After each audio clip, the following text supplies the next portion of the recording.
ফালতু, পুরোটাই ফালতু। আরংকে সবাই বয়কট করেন। এই যে দেখেন ব্যাগটা ছিঁড়া রাস্তায় পড়ে গেছে, 15 টাকা দামের ব্যাগ। এই যে দেখেন হাতে হ্যান্ডেলটা চলে আসছে। ফালতু, বয়কট আরং। ফ্যাশন ও লাইফস্টাইল ব্র্যান্ড আরঙের বিরুদ্ধে হাগজর শপিং ব্যাগ অনলাইন মূল্য লন বন্ধ করতে আইনি নোটিশ পাঠানোই।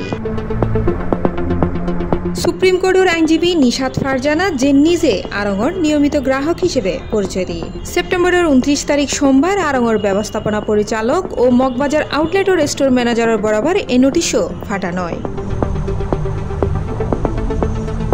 হৈরেহির ডাহা শপিং প্রেমিয়ালল্লাই ফ্যাশন আর লাইফস্টাইলত তারকা ব্র্যান্ড আরং শপিং ব্যাগ লই মাত্রই নতুন ফ্যাশন শুরু করতে নগইতে ঝড় তুলি দেয় সোশ্যাল মিডিয়া। আগে তো কেনাকাটা গল্লি ব্যাগ ফাইতেন ফ্রি, এখন ব্যাগও কিনম পড়ব, মানে তারা পণ্য কিনিবেন আলাদা, তারপরে ব্যাগ কিনিবেন আরেক দামে। ব্যাগে ব্যাগে হবো অনর মানি ব্যাগই ফাঁকা।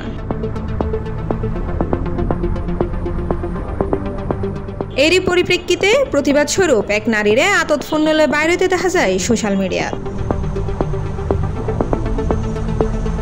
এন্দি আরং হয় ব্যাগত দাম লইম এটিয়াদি গাছ লাগাইম, গ্রাহকলে হর গাছ লাগন পরিবেশ বাসন, কিন্তু ইয়ে ননর CSR ফান্ডতুন দিয়ন। আরারাতা নাই জোরপূর্বক ব্যাগ কিনেই সাদা তুলিবেন কিনলেই। উক্ত নোটিশত হওয়ায় 10 দিনের মধ্যে হাগজর শপিং ব্যাগের বিপরীতে মূল্যলন বন্ধ নগরলে ভোক্তা অধিকার সংরক্ষণ আইন অনুযায়ী প্রয়োজনীয় ব্যবস্থা লওয়া হব। C+ TV, Chittagong.